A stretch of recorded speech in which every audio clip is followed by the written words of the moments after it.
شهر رمضان الذي أنزل فيه القرآن هدى للناس وبينات من الهدى والفرقان।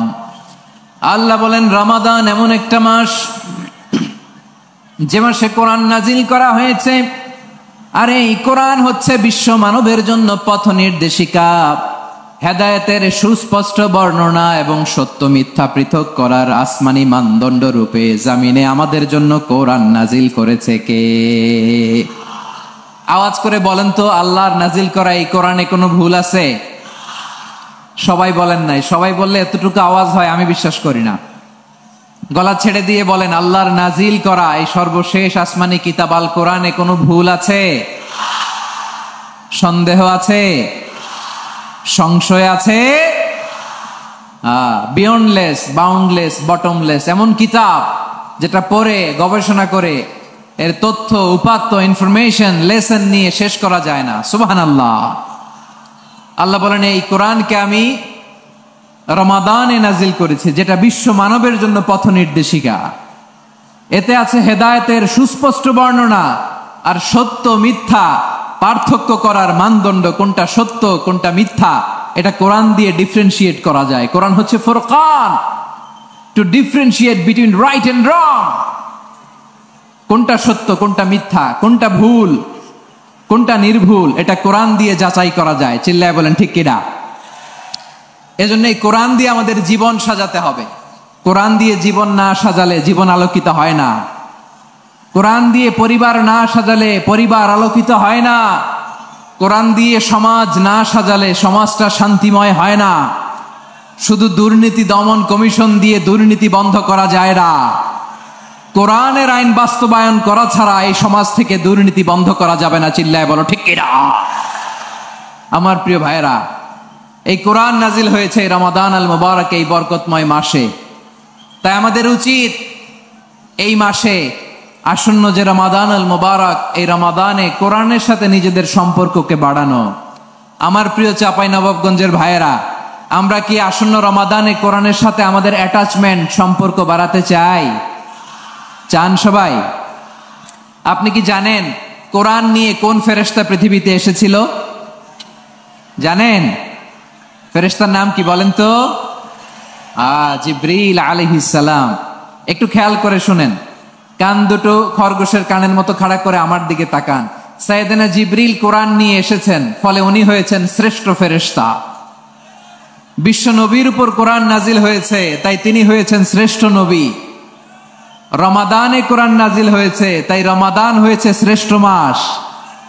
কদরের রাতে কোরআন নাজিল হয়েছে, তাই কদর হয়েছে শ্রেষ্ঠ রাত। আমরাও যদি কোরআনের সাথে সম্পর্ক বাড়াই, আমাদের মর্যাদাও এরকম, আমাদেরকেও শ্রেষ্ঠ মানুষ বানায় দিবে কে? এজন্য কোরআনের সাথে সম্পর্ক বাড়াইতে রাজি আছেন তো? যারাই কোরআনের সাথে সম্পর্ক বাড়ায় এদের মর্যাদা বাড়ায় দেয় কে? দেখবেন আমাদের হাফেজে কোরআন, তারা ইন্টারন্যাশনাল কোরআন কম্পিটিশনে যে গোটা বিশ্বকে পেছনে ফেলে প্রথম পুরস্কার নিয়ে আসে। এত ছোট ছোট বাচ্চা, ও সমাজ বোঝে না, রাজনীতি বোঝে না, টাকা পয়সা বোঝে না, কিচ্ছু বোঝে না, কিন্তু গোটা বিশ্বে ওকে সম্মানের চেয়ারে আসীন করেছে কে? এই কোরআনের সাথে লাগলে আল্লাহ তাআলা সম্মান বাড়িয়ে দেয়। আমার প্রিয় ভাইয়েরা, আসুন আমরা আলোচনার শুরুতেই শপথ নেই যে আসন্ন রমাদানে আমরা কোরআনের সাথে নিজেদের সম্পর্ককে মজবুত করব ইনশাআল্লাহ। সবাই বলুন ইনশাআল্লাহ। শাবান মাস আসলে, রজব মাস আসলে সাহাবারা কি করতেন? আসুন আমরা দেখি কিভাবে তারা রমাদানকে ওয়েলকাম জানাতেন। রজব শাবান আসলেই ওনারা রমাদান পর্যন্ত পৌঁছার আকুতি, আগ্রহ আর ফরিয়াদ আল্লাহর কাছে জানাতেন আর বলতেন, ইয়া আল্লাহ, রমজান পর্যন্ত আমাদের হায়াত বাড়িয়ে দাও। আল্লাহুম্মা বাল্লিগনা রমাদান। আল্লাহ তুমি রমজান পর্যন্ত আমাদের পৌঁছে দাও। আল্লাহুম্মা বারিক লানা ফি রজব ওয়া শাবান ওয়া বাল্লিগনা রমাদান। আল্লাহ রজব শাবানে বরকত দাও, আল্লাহ রমজান পর্যন্ত তুমি আমাদেরকে পৌঁছে দাও। আওয়াজ করে পড়ে না আমিন। আমার প্রিয় চাঁপাইনবাবগঞ্জের ভাইরা, গত বছর অনেকের সাথে আমরা একসাথে রমাদান কাটিয়েছি। তাদের অনেকে দুনিয়াতে এখন বেঁচে নাই, এরকম আছে না নাই?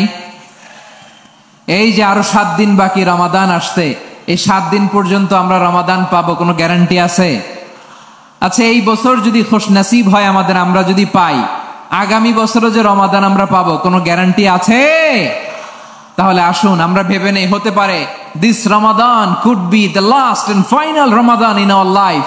হতে পারে এই রমাদানই হতে পারে আমার জীবনের শেষ রমাদান। ঠিক কিনা বলেন? তাই আসুন আমরা আল্লাহর কাছে দোয়া করি, আল্লাহুম্মা বাল্লিগনা রমাদান। আল্লাহ, তুমি রমাদান পর্যন্ত আমাদেরকে পৌঁছে দাও। আওয়াজ করে পড়েন আমিন। ইবনু রাজব আল হাম্বলি লাতাইফুল মাআরিফের মধ্যে লিখেছেন, সাহাবারা ওনারা রমাদান কেন্দ্রিক, আমাদের সালাফ সালফে সালিহিনরা রমাদান কেন্দ্রিক জীবন কাটাতেন। ওনারা রমজান আসার 6 মাস আগে আল্লাহর কাছে দোয়া করতেন, আল্লাহ রমজান পর্যন্ত পৌঁছে দাও। রমজান চলে যাওয়ার পরে বাকি 6 মাস আল্লাহর কাছে দোয়া করতেন, আল্লাহ এই রমাদানে যে ইবাদত করেছি এই ইবাদত গুলো তুমি কবুল করে নাও। সুবহানাল্লাহ। তাহলে পুরো বছর রমাদান কেন্দ্রিক জীবন। রমজান আসার আগে 6 মাস দোয়া করতো, আল্লাহ আমরা যেন রমজান পাই। রমজান চলে যাওয়ার পরে বাকি 6 মাস বলতো, আল্লাহ রমজানে যে ইবাদত করেছি এগুলো তুমি কবুল করে নাও। সুবহানাল্লাহ। আবার এই শাবান মাসে আল্লাহর হাবিব সাল্লাল্লাহু আলাইহি ওয়াসাল্লাম সবচেয়ে বেশি রোজা রাখতেন। কানা ইয়াসুমু শাবানা কুল্লাহ, সবচেয়ে বেশি রোজা রাখতেন শাবান মাসে। ওয়া কানা ইয়াসুমু শাবানা ইল্লা কলিলা, শাবানের অল্প কয়েকদিন ছাড়া পুরো শাবানটাই বিশ্বনবী রোজা রাখতেন। সুবহানাল্লাহ পড়েন। এই শাবানে আপনারা রোজা রাখছেন তো? রাখছেন? আল্লাহ তুমি কবুল করো, আমরা সবাই পড়ি আমিন। মাইকের সাউন্ডটা একটু উইক মনে হচ্ছে, একটু স্ট্রং করতে হবে সামান্য। মাইক অপারেটর যিনি আছেন একটু স্ট্রং করবেন, আমার শাউট করে কথা বলা লাগতেছে, একটু স্ট্রং করবেন মেহেরবানি করে। মাইকের সাউন্ডটা একটু স্ট্রং করবেন। প্রিয় ভাইয়েরা, এই শাবান শেষে আমাদের মধ্যে আগমন করবে রমাদান, এবং এই রমাদানুল মুবারক আল্লাহ তাআলা আমাদের জন্য সিয়াম ফরজ করেছেন। কি ফরজ করেছেন? তিনি সূরাতুল বাকারার 183 নম্বর আয়াতে ইরশাদ করছেন, রাব্বুল আলামিন বলেন, ইয়া আইয়ুহাল্লাযীনা আমানু কুতিবা আলাইকুমুস সিয়ামু কামা কুতিবা আলাল্লাযীনা মিন ক্বাবলিকুম লাআল্লাকুম তাত্তাকুন। আল্লাহ বলেন, ও বিশ্বাসীরা শোনো শোনো, তোমাদের জন্য সিয়ামকে ফরজ করা হয়েছে, ঠিক যেমন ভাবে তোমাদের পূর্ববর্তী উম্মতদের উপরও সিয়ামকে ফরজ করা হয়েছিল, লাআল্লাকুম তাত্তাকুন, যাতে করে তোমরা সবাই মুত্তাকি হতে পারো। সুবহানাল্লাহ বলেন, যাতে করে তোমরা আল্লাহ সচেতন হতে পারো। তাহলে সিয়ামকে, এই সামনে যে রমাদান আসতেছে আমার প্রিয় ভাইয়েরা, এই পুরো রমাদান ব্যাপী সিয়াম সাধন করা, সিয়াম পালন করাকে আমাদের জন্য ফরজ করে দিয়েছে কে? রমাদানের রোজা রাখার নফল নাকি? রমাদানে সিয়াম পালন করা কি নফল? সুন্নাত। তাহলে কি ফরজ? আওয়াজ করে বলেন, রমাদানের রোজা রাখা কি ফরজ? এটা শুধু আমাদের উপরই ফরজ না, আমাদের আগে যত জাতিগোষ্ঠী এই পৃথিবীতে এসছে সবার উপরে সিয়াম পালনকে ফরজ করেছে কে? সবার উপরে আল্লাহ তাআলা সিয়াম পালনকে ফরজ করেছিলেন। তবে ধরনটা ভিন্ন ছিল, এক এক জাতিগোষ্ঠীর জন্য এক এক ধরনের ছিল। আমাদের জন্য সিয়াম ফরজ টানা 1 মাস 30 দিন বা 29 দিন। কোন কোন উম্মতের উপর 30 দিন না, মাত্র 3টা রোজা ফরজ ছিল। কয়টা? আওয়াজ করে বলেন। আপনাদের কি মনোযোগ আছে না গেছে? মনোযোগ আছে? তাকবীর পড়েন তো, লিল্লাহে তাকবীর। আমাদের 1 মাস সিয়াম ফরজ। পূর্ববর্তী অনেক উম্মতের উপর 1 মাস ছিল না, 3টা ফরজ ছিল। কয়টা? প্রতি মাসের 13, 14, 15 ফরজ ছিল তাদের জন্য। কারো জন্য শুধু একটা, আশুরার রোজা। কোন কোন উম্মতের জন্য 10টা। কোন কোন উম্মতের জন্য রোজা ফরজ ছিল মৌনতার রোজা, আরবিতে বলে সওমুল ইনসাত, মানে সারাদিন খেতে পারবে, পান করতে পারবে, স্ত্রীর সাথে মেলামেশা করতে পারবে, কিন্তু কথা বলতে পারবে না। কথা বললেই তাদের রোজা ভেঙে যেত। পড়েন সুবহানাল্লাহ। কি অদ্ভুত ব্যাপার! মৌন সম্মতির রোজা। যেমনটি সাইয়্যিদাতুনা মারিয়াম আলাইহাস সালাম বলেছেন, ইন্নী নাযারতু লির-রাহমানি সাওমা ফালান উকাল্লিমাল ইয়াওমা ইনসিয়া। তিনি বলেছেন, আজকে আমি রহমানের জন্য, মানে আল্লাহর জন্য রোজা মানত করেছি, আজকে আমি কারোর সাথে কথা বলতে পারবো না। তো রোজা রাখলে কথা বলতে পারবে না কেন? কারণ ওই শরীয়তে রোজার বিধান ছিল সকাল থেকে সন্ধ্যা খেতে পারবেন, পান করতে পারবেন, কিন্তু কথা বলতে পারবেন না। কথা বললেই রোজা ভেঙে যেত। সুবহানাল্লাহ বলেন। তাহলে সব জাতিগোষ্ঠীর উপরে রোজা ফরজ ছিল, কিন্তু ধরনটা ভিন্ন ছিল। মজার ব্যাপার হচ্ছে আপনি বর্তমানেও বিভিন্ন ধর্মের দিকে তাকান, বৌদ্ধ ধর্ম, হিন্দু ধর্ম, খ্রিস্ট ধর্ম, তাদের মধ্যেও রোজা আছে। ইংরেজরা, খ্রিস্টানরা এটাকে বলে ফাস্টিং। কি বলে? ফাস্টিং। আমাদের হিন্দু ভাইয়েরা বলে উপবাস। তারা কি বলে? উপবাস। আবার এখন আন্দোলনেরও একটা মাধ্যম হয়েছে এটা, না খেয়ে থাকা, এটারে বলে অনশন। এটারে কি বলে? অনশন ধর্মঘট। মানে আমাদের দাবি না মানলে আমরা খাবো না, রোজা রাখলাম, আছে না নাই? তারপরে আধুনিক বিজ্ঞান এটার একটা নাম দিয়েছে না খেয়ে থাকাকে, অটোফিজি। কি বলে? অটোফিজি। জাপানের এক চিকিৎসা বিজ্ঞানী এই অটোফিজির উপর গবেষণা করে সে নোবেল পেয়েছে। সুবহানাল্লাহ পড়বেন না? এজন্য আল্লাহ তাআলা আমাদের জন্য গোটা রমাদানে এই সিয়ামকে ফরজ করে দিয়েছেন। আওয়াজ করে বলেন আল্লাহু আকবার।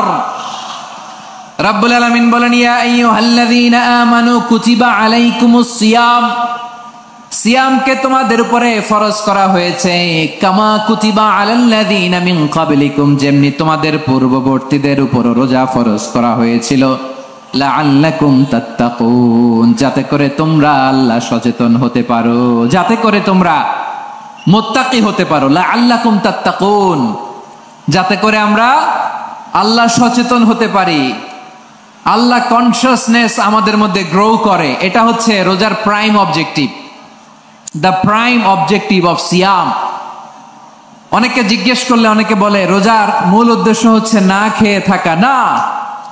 অনেকে বলে গরিবদের কষ্ট অনুধাবন করা রোজার উদ্দেশ্য। না। রোজার উদ্দেশ্য কি? সিয়াম পালনের উদ্দেশ্য কি? এটা আল্লাহ তাআলা স্পষ্ট এই আয়াতের পেছনে বলেছেন যে লাআল্লাকুম তাত্তাকুন, যাতে করে তোমরা আল্লাহ সচেতন হতে পারো, আল্লাহ ভীতি তোমাদের মধ্যে গ্রো করে, গড কনসিয়াসনেস, আল্লাহ কনসিয়াসনেস, আল্লাহ সচেতনতা যেন বাড়ে, দ্য সেন্স অফ অ্যাকাউন্টেবিলিটি। আল্লাহর সুপ্রিম কোর্টের কাঠগড়ায় এই দুনিয়াতে আমি যাই করলাম তার সবকিছু যে পাই টু পাই হিসাব দিতে হবে, এই sense, to enhance the sense that what ever we do Allah is watching me. আপনি যাই করেন কেউ দেখে না, কিন্তু দেখে কে?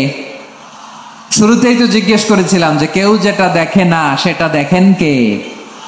কেউ যেটা শোনে না সেটা শোনেন কে?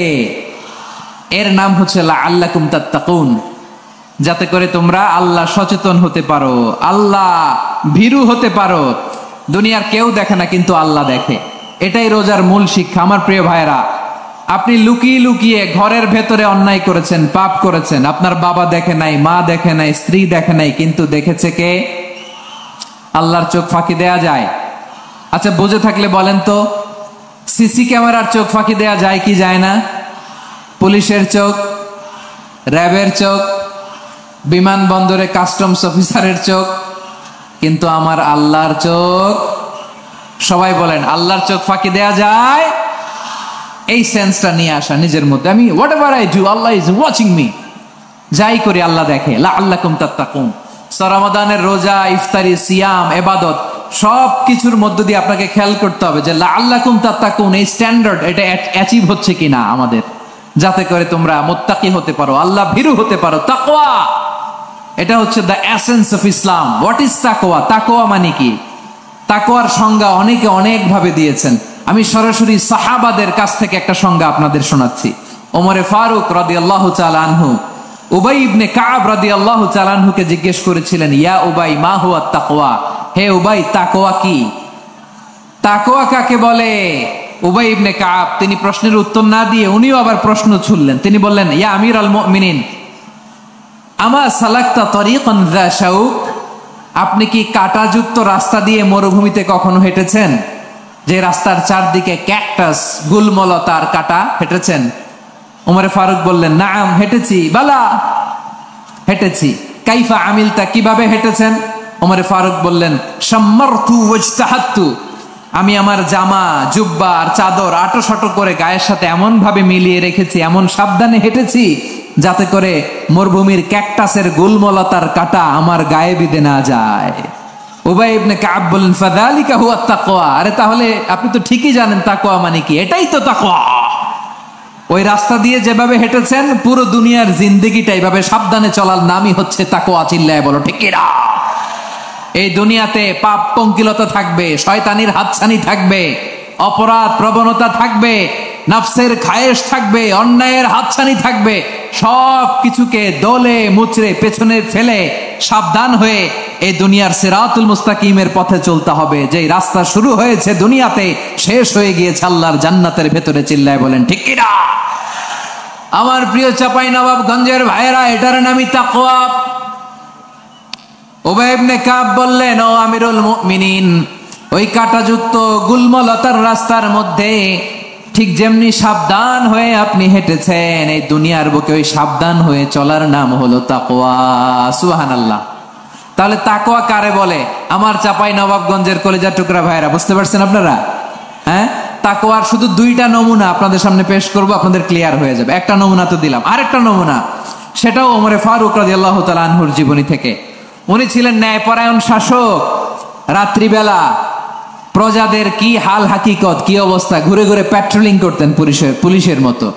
তো সারা রাত প্যাট্রোলিং করে সারা রাত তিনি ঘুরেছেন কার কি অবস্থা দেখে। শেষ রাতে তিনি ফিরে আসতেছেন। তিনি থাকতেন, সহিহ বুখারীতে এসেছে, কানা ইয়াসকুনু ফি আওয়ালিল মদিনা, মদিনার উঁচু এলাকায় থাকতেন। তো ফিরে আসার সময় উনি একটা প্রাচীর বেষ্টিত ঘরের পাশে দুইজন নারীর কথোপকথন শুনতে পেলেন। কয়জন নারীর? দেখি আপনাদের মনোযোগ আছে কিনা, বলেন কয়জন নারী? একজন বৃদ্ধা, একজন যুবতী। উনি কান লাগিয়ে শুনতে পাচ্ছেন। বৃদ্ধা মা, ওমর ফারুক কাউকে দেখতে পাচ্ছেন না, শুনতে পাচ্ছেন। বৃদ্ধা মা তার যুবতী মেয়েকে বলে, এই তাড়াতাড়ি ওটের দুধ দহন করে ওটের দুধের সাথে পানি মিশাও, তাইলে কালকে বাজারে মদিনায় বেশি দামে বিক্রি করা যাবে, লাভ হবে অনেক। বৃদ্ধা মহিলা এটা বললেন। যুবতী মেয়ে উত্তরে বলে, মা আপনি জানেন না আমিরুল মুমিনিন খলিফাতুল মুসলিমিন ওমরে ফারুক দুধে পানি মিশানোকে দণ্ডনীয় অপরাধ বলে ঘোষণা দিয়েছে, জানেন না?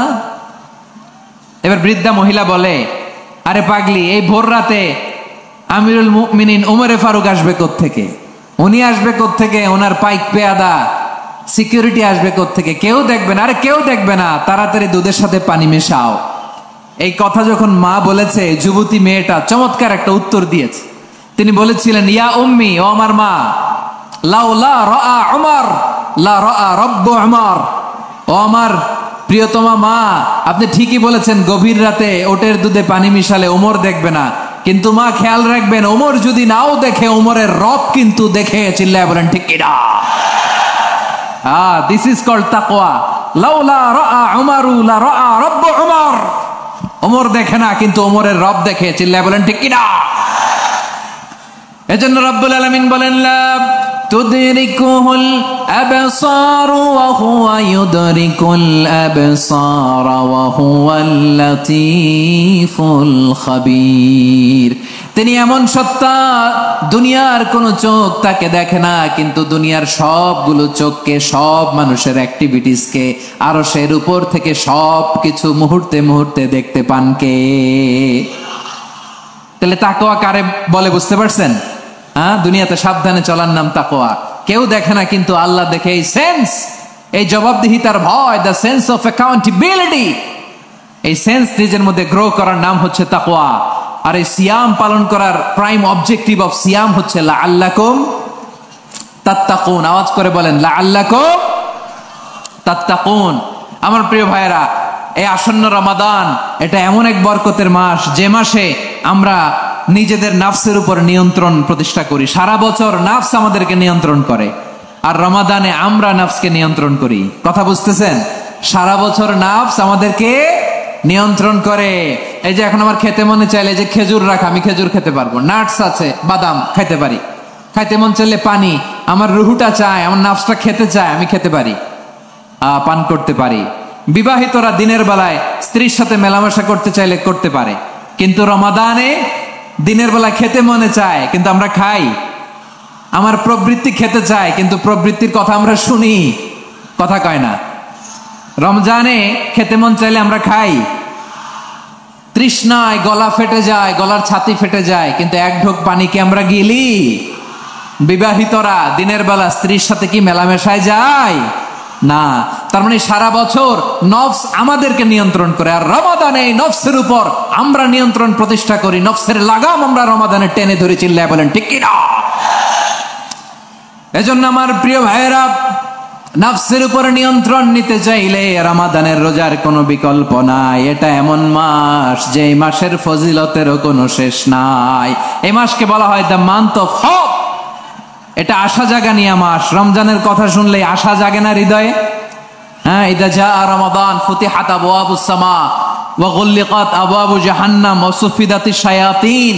রমাদান আসলে আকাশের দরজাগুলো খুলে দেওয়া হয়, মানে জান্নাতের। জাহান্নামের দরজাগুলোকে লক করে দেওয়া হয়, শয়তানকে চেইন আপ করা হয়। ইবাদত করলে শুধু করতেই মনে চায়, চিল্লায় বলেন না সুবহানাল্লাহ।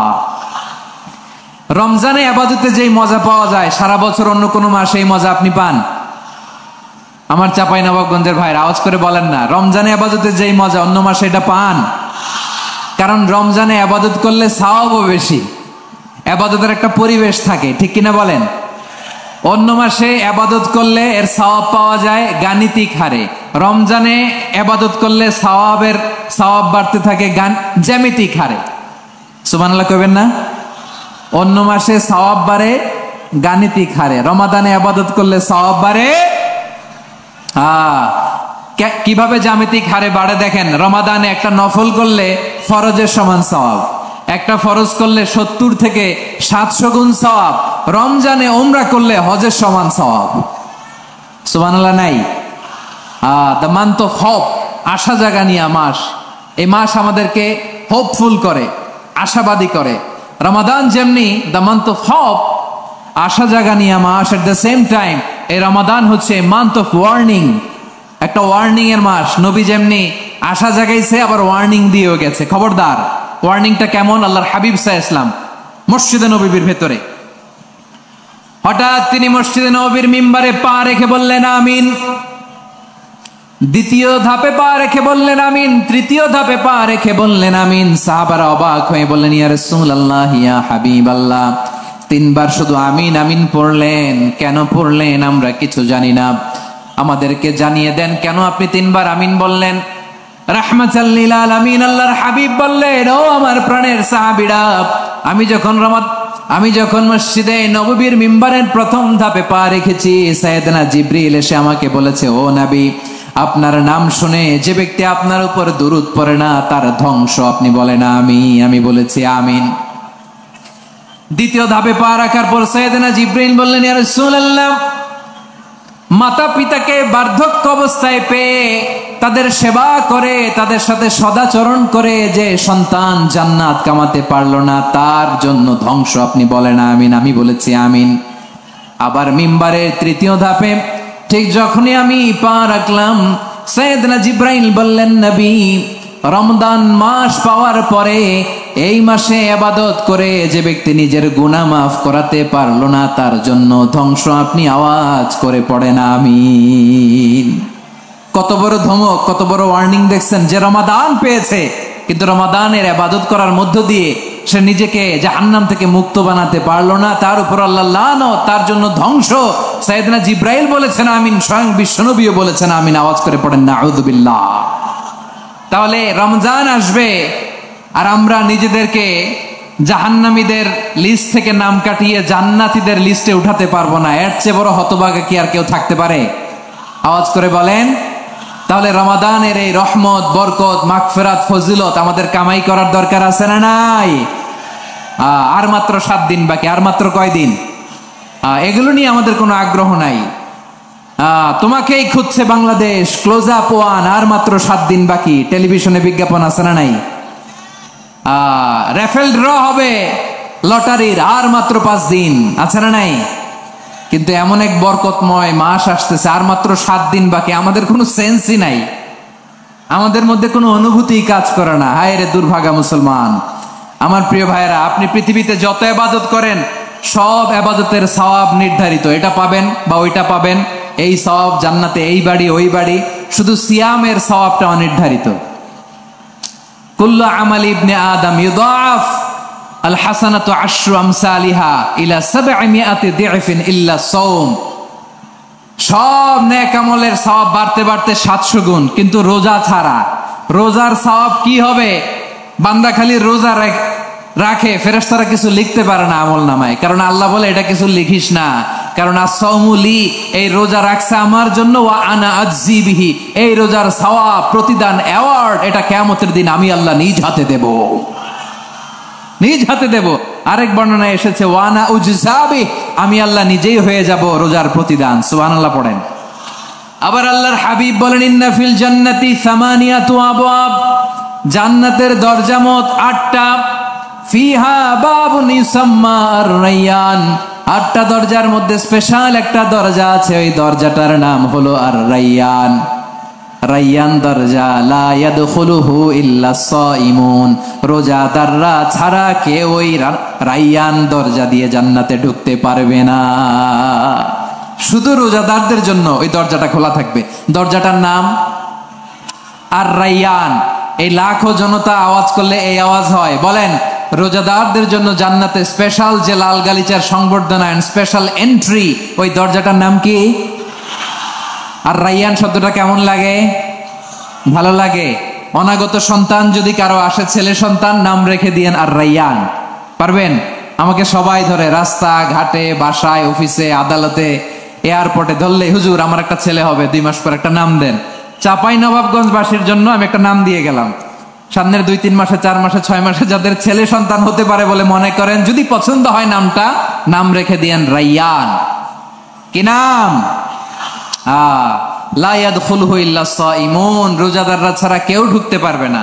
মান দাখালাহু লাম ইয়াযমা আবাদা, একবার যে এই গেট দিয়ে ঢুকবে, he will never be thirsty again, তার গলা থেকে চিরকালের জন্য আল্লাহ তৃষ্ণা মিটাইয়া দিবে। আমরা এই রায়্যান দরজা দিয়ে সেদিন জান্নাতে ঢুকতে চাই কি চাই না? আমার প্রিয় ভাইরা, প্রতি রাতে রমাদানে আল্লাহর ফেরেশতারা আহ্বান জানায়, ইয়া বাগিয়াল খাইরি আকবিল, ইয়া বাগিয়াশ শাররি আকসির, হে কল্যাণের পথের যাত্রী, আকবিল প্রসিড, আরো ইবাদত করো, আগাও আগাও, আরো জান্নাতের নাজ নেয়ামত কামাও। হে অকল্যাণের পথের যাত্রী, আকসির, স্টপ স্টপ, অনেক হয়েছে, আন্না, এ রমাদান এটা পাপের মাস নয়, এটা ইবাদত করে জান্নাত কামানোর মাস। চিল্লায় বলো ঠিক কি না? ওয়ালিল্লাহি উতাকাউ মিনান নার ওয়া যালিকা কুল্লা লাইলা, প্রতি রাতে, রমাদানের প্রতি রাতে আল্লাহ তাআলা এরকম লাখো বনি আদমকে মাফ করে দেওয়ার ঘোষণা দেয়, নাজাতের ঘোষণা দেয়। আমরা আল্লাহর পক্ষ থেকে মাফ, নাজাত চাই কি চাই না? আমরা যদি নাজাত পেয়ে যাই আর কিছু চাই? কথা বলে না। আমাদের নাজাত লাগবে, আওয়াজ করে বলেন তো কি লাগবে? আর কিছু যে চাই না আমি, চাই গো নাজাত, আল্লাহ তোমার কাছে আমার এই মুনাজাত। আর কিছু যে চাই না আমি, চাই গো নাজাত, আল্লাহ তোমার কাছে আমার এই মুনাজাত, আল্লাহ তোমার কাছে আমার এই মুনাজাত। পড়েন আমিন, আর জোরে আমিন। তাহলে রমাদানকে আমরা বুদ্ধিমানের মতো কাজে লাগাতে চাই কি চাই না? হ্যাঁ, বুদ্ধিমানের মতো কাজে লাগাইতে হবে। মুমিনরা স্মার্ট হয়। এই রমাদানে আমাদের কি করণীয়, কি বর্জনীয়? সংক্ষেপে 7টা করণীয় 7 মিনিটে, 7টা বর্জনীয় 7 মিনিটে বলে আমরা বিদায় নিব ইনশাআল্লাহ। বলেন, কেউ উঠা বসা করবো না ইনশাআল্লাহ। বলেন মাশাআল্লাহ, অনেক শান্ত। জি, আমার দিকে তাকান। রমাদানে, আসন্ন রমাদানে আমাদের 7টি করণীয়। 1 নাম্বার করণীয়, এই রমাদানকে আপনি কোরআনময় করে তুলুন, কোরআনময় করে তুলুন 2025-এর রমাদান। এই হচ্ছে আজকের প্রোগ্রামের স্লোগান। জোরে বলেন ঠিক কিনা? কোরআনময় করতে রাজি আছেন? কোরআন তেলাওয়াত করতে রাজি আছেন? আমার প্রিয় ভাইরা, ধীরস্থির ভাবে কোরআন তেলাওয়াত করুন, তাড়াহুড়ো করে নয়। আনাস রাদিয়াল্লাহু তাআলা আনহু বলতেন, রুব্বা কারি লিল কোরআন ওয়াল কোরআন ইয়ালআনহু, কোরআনের অনেক কারি আছে যারা কোরআন পড়ে কিন্তু সওয়াব পায় না, বরং আল্লাহর কোরআন তার বিরুদ্ধে আল্লাহর দরবারে নালিশ করে আর লানত করতে থাকে। আমরা কি ওই রকম কোরআনের তেলাওয়াতকারী হতে চাই? না। ধীরস্থির ভাবে, ওয়ারাত্তিলিল কোরআন তারতিলা, তারতিলের সাথে পড়বেন। বিষ্ণু ইসা ইসলাম কানা ইয়ামুদ্দু সাওতাহু মাদ্দান, টেনে টেনে পড়তেন। আলহামদুলিল্লাহি রাব্বিল আলামিন আর রহমানির রহিম মালিকি ইয়াউমিদ্দিন ইয়্যাকা না'বুদু ওয়া ইয়্যাকা নাস্তাঈন